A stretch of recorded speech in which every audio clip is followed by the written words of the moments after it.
So last but not least, we're going to read the text, King George, What Was His Problem? And take a look at this section of this text that relates to the Boston Tea Party and Britain's response.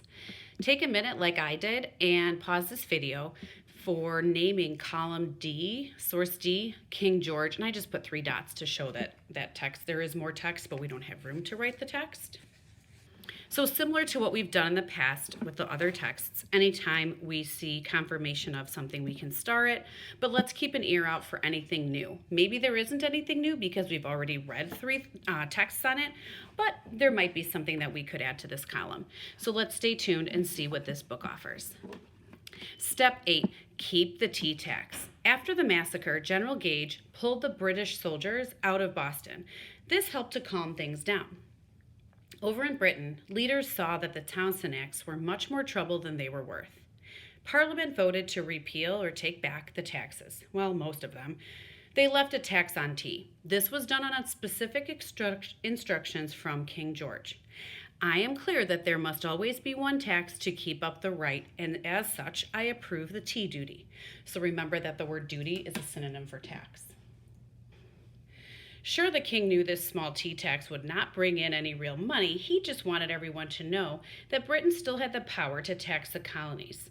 Told you he was stubborn. Step 9, throw a tea party.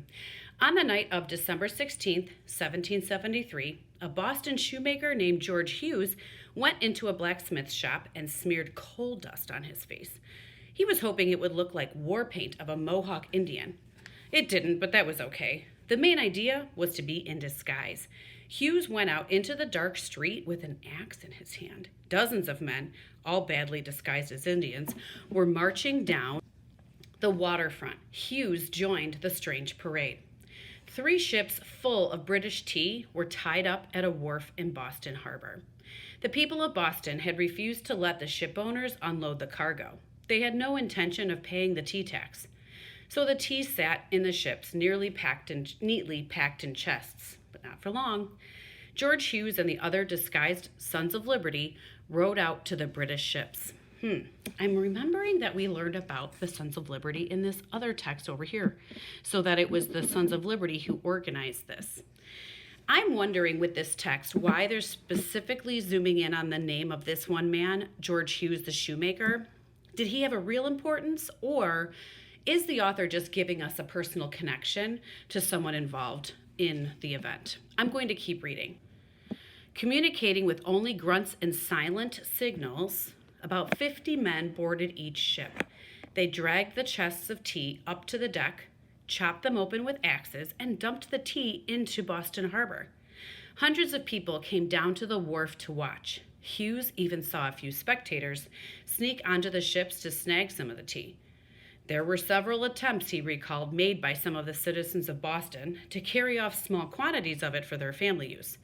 They would watch for their opportunity to snatch up a handful from the deck, where it became plentifully scattered and put into their pockets. Hughes caught one man shoving loose tea leaves into the lining of his coat. Hughes yanked off the coat and the guy ran away. So they're not letting anyone keep it, even if it's just a little bit for their house. It took about 3 hours to dump all the tea. Then, just to make sure no one was hiding any tea, each of the Mohawks, remember how the other text put the word Indians in quotes? So again, these aren't real Indians. They're saying each of the Mohawks was asked to take off his shoes and shake them out into the water. When George Hughes finally got home that night, he told his wife Sally all about the Boston Tea Party. Step 10, pay the fiddler. A British naval commander named Admiral Montague watched the Boston Tea Party from the window of his waterhouse. I remember that name from the first text we read. Right here. John Montague. And he was yelling at the colonists. He watched the Boston Tea Party from the window of his waterfront house. As the disguised Sons of Liberty marched away from the wharf, Montague said, "Well, boys, you have had a fine, pleasant evening for your Indian caper, haven't you?" Caper meaning a disguise. "But mind you, you have got to pay the fiddler yet." Fiddler is just an expression that meaning they're still going to have to pay for all that tea they dumped into the sea. Son of Liberty responded, "Just come out here if you please, and we'll settle the bill in 2 minutes." Montague shut his window. The men cheered and laughed. Montague was right, though. The people of Boston would have to, quote unquote, pay the fiddler. In other words, they would have to face the consequences of their actions. One consequence was that King George threw an absolute fit. He called the Tea Party violent and outrageous, and he wasn't alone. Even members of Parliament who usually supported the Americans were furious about the destruction of the British tea. A member of Parliament named Charles Vaughan captured the angry mood in London by declaring, "The town of Boston ought to be boxed about their ears and destroyed. I am of the opinion you will never meet with that proper obedience to the laws of this country until you have destroyed that nest of locusts." Now, that's the kind of advice King George liked. At the king's request, Parliament passed a series of laws designed to teach the people of Boston once and for all that British authority must be obeyed. No fooling around now. Parliament ordered the port of Boston and shut down until the town paid for the ruined tea. So we have heard that before. Shut down the harbor.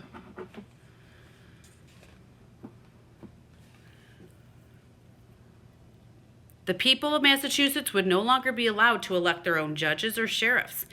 And if the residents of Boston wanted to hold a town meeting, they would need permission from British officials. To enforce all of this, General Thomas Gage was sent back to Boston, and this time with 4,000 British soldiers. That should solve everything, right?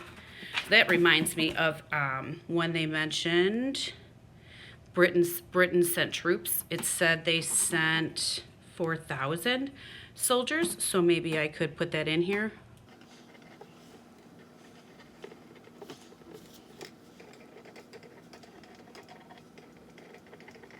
I feel like they're trying to make a message if they're sending 4,000. Like, that's a lot.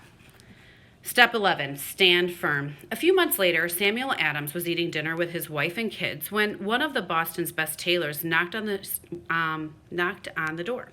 The tailor came in and began measuring Sam's rather round body. He said that he had been asked to make Adams a new suit. He refused to say who had paid for this service. Then a hatter arrived. He measured Adams' head for a new hat. He wouldn't say who had sent him. And then a shoemaker came to measure Adams' feet. What was going on? Well, a lot. As planned, the British soldiers had closed the port of Boston. This was a kick in the gut to the Boston economy, which was built on shipping and trade. Stores shut. Jobs disappeared. Colonists called the harsh British punishments the Intolerable Acts. Even people who avoided politics took sides on the crisis. You were either a patriot if you opposed British taxes and stood by Boston, or you were a loyalist if you supported the king. So I'm hearing back again when they were saying that the Intolerable Acts were passed as a result. Patriots all over the colonies sent supplies to Boston. They sent beef, fish, flour, rice, and cash. So what's nice and is clear in this text is that we learned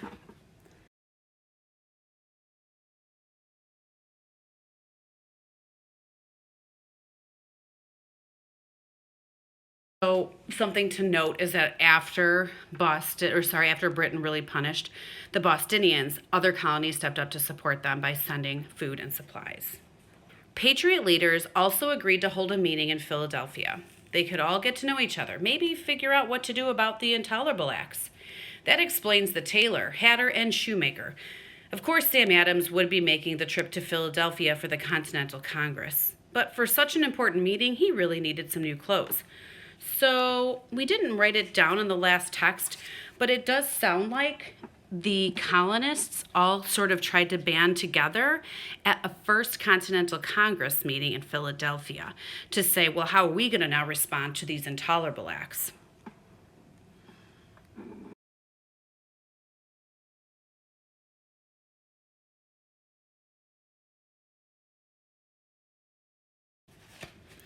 So again, now I've heard it in two texts that the colonists, as a result, came together in Philadelphia at what came to be known as the Continental Congress to discuss then how to respond to these Intolerable Acts.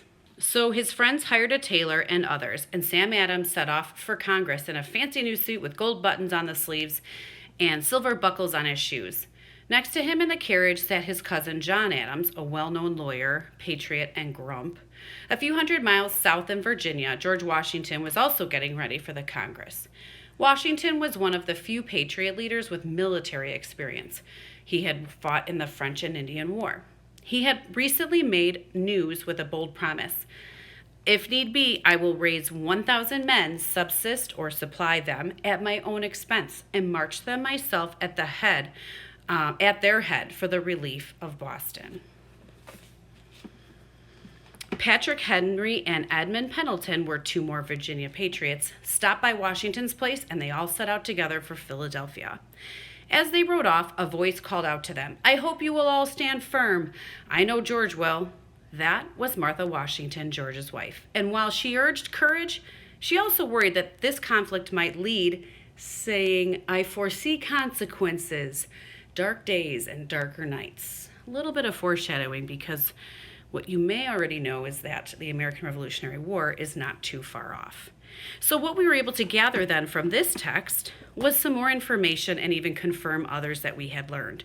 We had learned that the 4,000, Britain that is sent 4,000 soldiers as a result to Boston, but that all the other colonies started to support Boston, and people that became known as supporters of the of Bostonians who had been punished by Britain, and even just those that wanted to break away from Britain, became known as the Patriots.